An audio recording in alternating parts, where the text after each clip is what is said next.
It's your game, Georgia.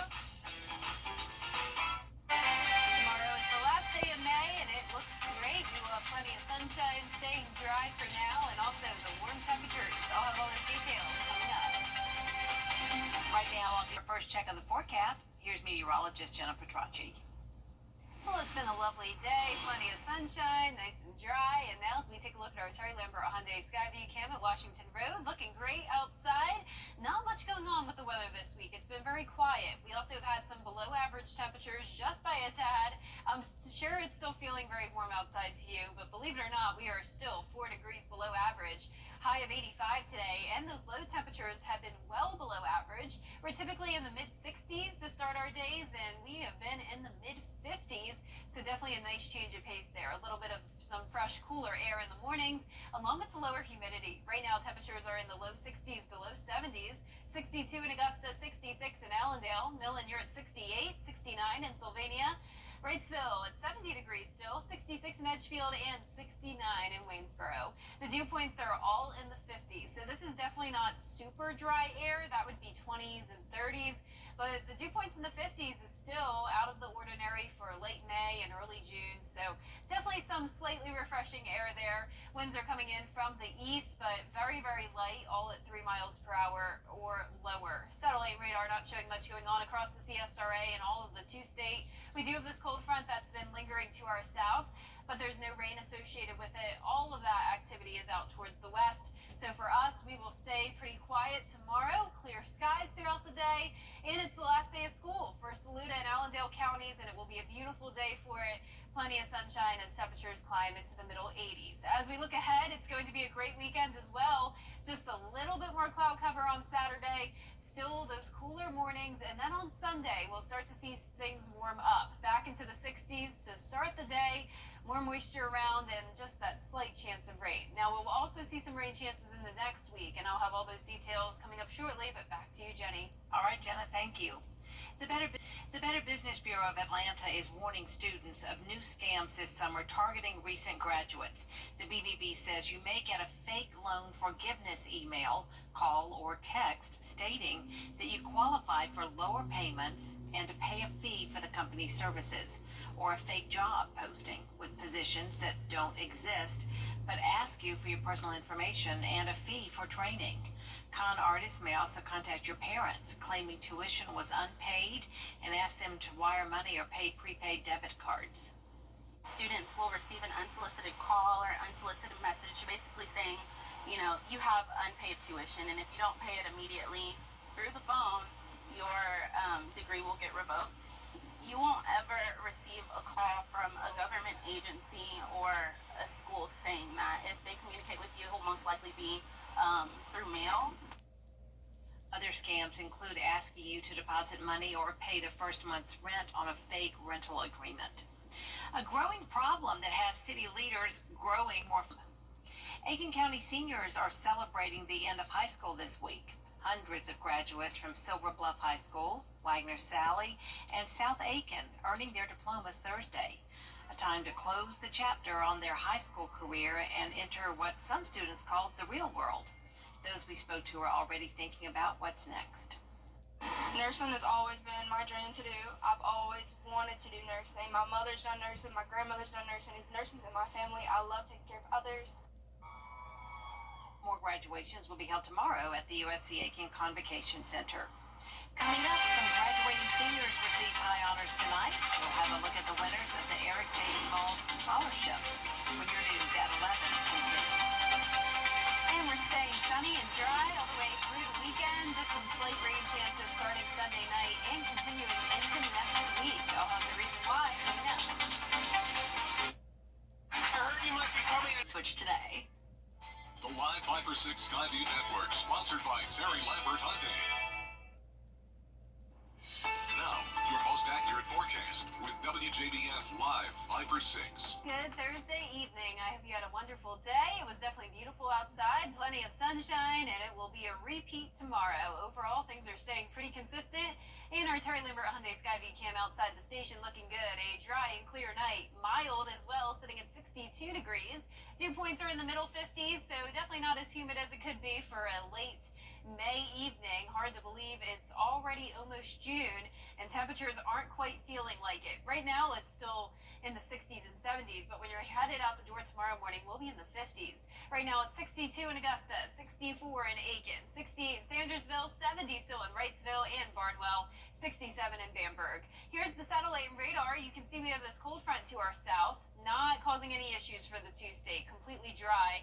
All this cold front has done for us is bring in the dry and cooler air. But out towards the west, this is causing some issues in Louisiana and Texas. Notice a very gusty line here coming through, and that is causing some gusty winds, hail, severe thunderstorm warnings ongoing now. So a busy night over in Louisiana and even in western Texas up towards the Panhandle and Oklahoma. That's where there's another storm system. But for us, we have high pressure in control, and that means we will stay pretty pleasant over the next few days with all of that unsettled activity staying to our west, at least for now. So upper 50s by 7 a.m. tomorrow, mid 80s throughout the afternoon with plenty of sunshine, and a repeat again on Saturday. Lows still in the middle 50s, high of 86.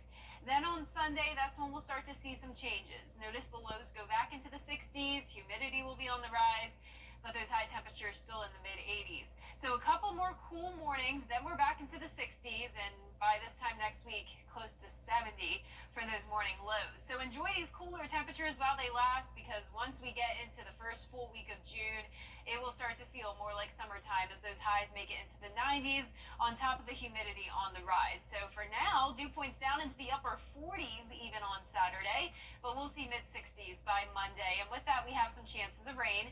But in the meantime, no chance of rain for our Friday or Saturday. Really nothing going on across the two-state, just some passing clouds at times. But as I mentioned, all of that unsettled activity staying to our west with that high pressure along the east coast. Now, eventually this cold front will pass through, but overall, all of this shower activity is moving into a lot of dry air, so that will really just tear those storms apart. So that's why I'm keeping those rain chances very low for Sunday. But as we go into Sunday night and next week, that system will eventually move closer to us, still keeping the bulk of the rain out to the west, but we'll have those isolated showers and storms around next week. Next week is also the first full week of the first week of hurricane season. It begins this Saturday, goes from June 1st all the way through November. And just a heads up, it does look like a very active season, so be sure to join us all next week as we'll have more information on that. Lows tonight will be in the mid to upper 50s, highs tomorrow at 85 in Augusta and Aiken. Our 10-day forecast showing the warm temperatures, but still cooler than normal for now. No chance of rain through Saturday, then a 20% chance of rain Sunday through next Friday as those temperatures heat up. 90 again on Wednesday, lows returning into the middle 60s. Back to you, Jenny. All right, thanks, Jenna. The 9th annual Eric J. Smalls Scholarship Banquet was held tonight. The event honors high school seniors. It's all in memory of Smalls, who died in an accident in 2015 with two of his friends. His family says his memory is kept alive by helping students prepare for college. The annual banquet honors high school seniors who have been accepted to college. The winners tonight were Daryl Crooms Jr. and DeMarco Middleton. Congratulations. Still ahead, a new emergency alert system in Columbia County. How the new method will put more power in your hands with coverage you can count on continues.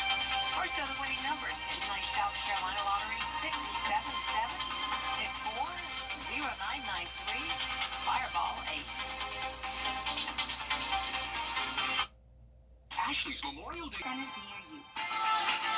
Coming up this Friday on The Dish, we visited Randy Guillory from Kate's Wine Room. We're playing The Perfect Pair. Plus, we'll hear from local musician Brandon Henson. Don't miss it Friday at 12:30. Ashley's Memorial Day sale. Viper 6 Skyview Network, sponsored by Terry Lambert Hyundai.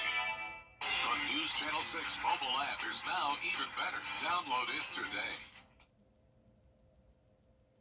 Columbia County will soon have a new emergency alert system provider. Hannah Latier explains.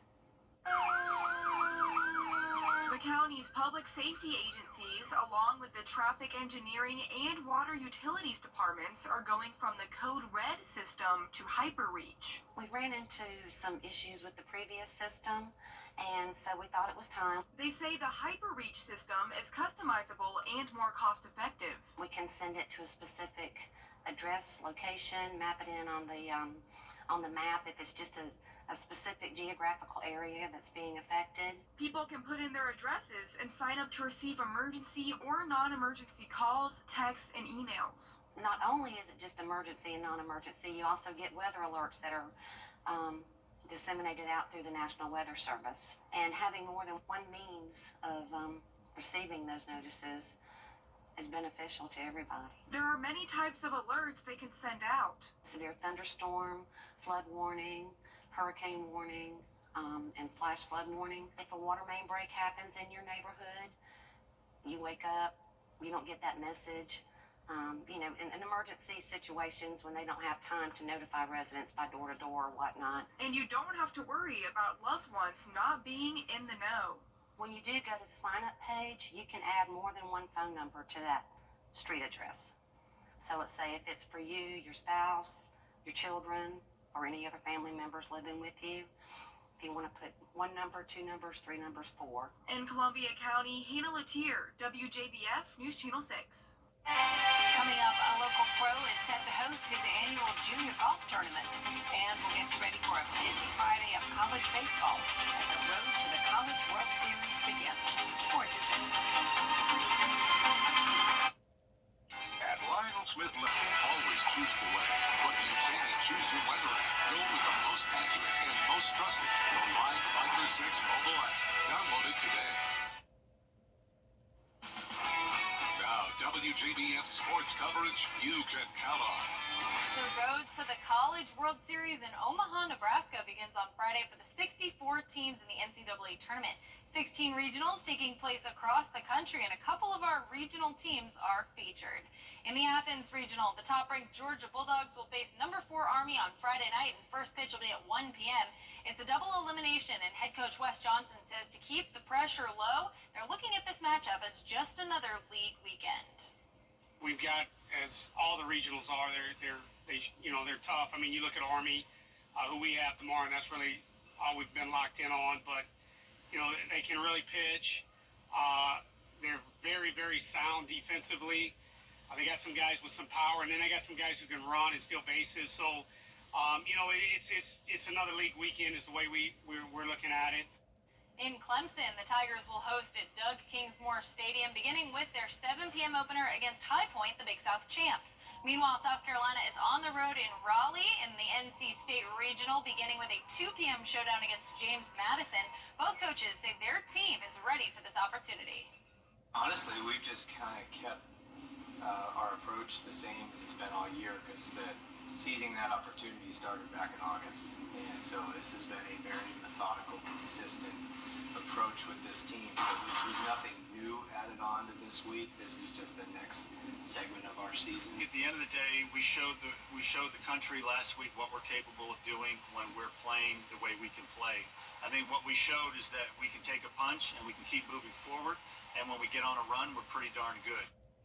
Over at the Augusta Jaguars kids baseball camp, things were much more relaxed. Over 70 boys and girls ages 5 to 12 got some instruction and fundamentals from Jaguar coaches and players. Hugely popular was Jag skipper Chris Howell's idea for practicing sliding, which is why they busted out the tarps, the hose, and some baby shampoo. Howell says he's happy to spread his love of the game to the next generation. Yeah, this is kind of where it all started. And just excited to see a great turnout and come be a part, learn baseball for 3 days. We had beautiful weather this week, so it's been a lot of fun. We had a great group, and right after Memorial Day, the parents were able to drop them off, and we had several players come out and help, and all my coaching staff. So just what a great turnout. We had a wonderful time, and let them have fun. That's the most important part.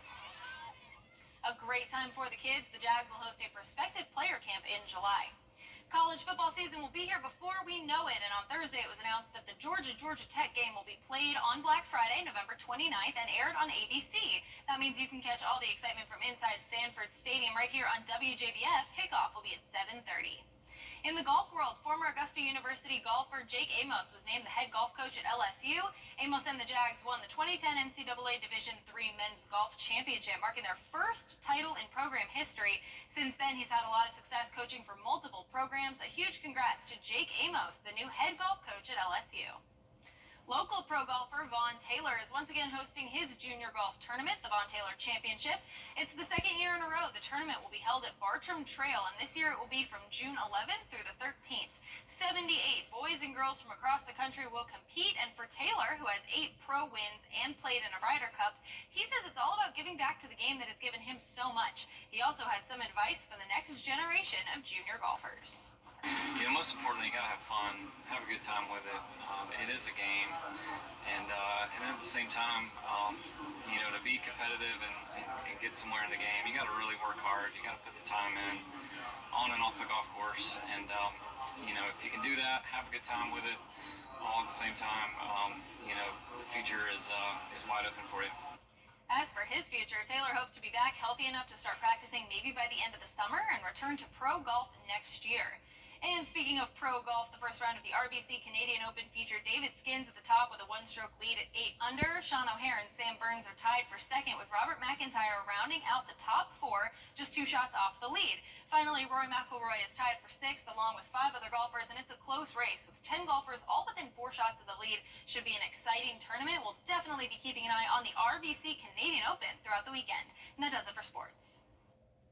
They say you can't have it. $4.99 for a limited time. Time to drop the 5-second rule. Of course, we're talking about the old theory that any food that falls on the ground is safe to eat. You can pick it up within 5 seconds. Well, now doctors are saying that rule is a myth. A physician said bacteria can transfer to food almost immediately upon contact. Another doctor said, hey, you wouldn't lick your finger after touching the floor for 5 seconds or less. And that also applies to food. I'm not saying they're wrong. I'm just saying I'm still gonna do it. Yeah, I think it's one of those things where no one really believes the 5-second No, rule. I never believed that it was fact. Yeah, it just makes us feel a little bit Yeah. better. Our 10-day forecast showing beautiful weather Friday through Sunday and little rain chances into next week.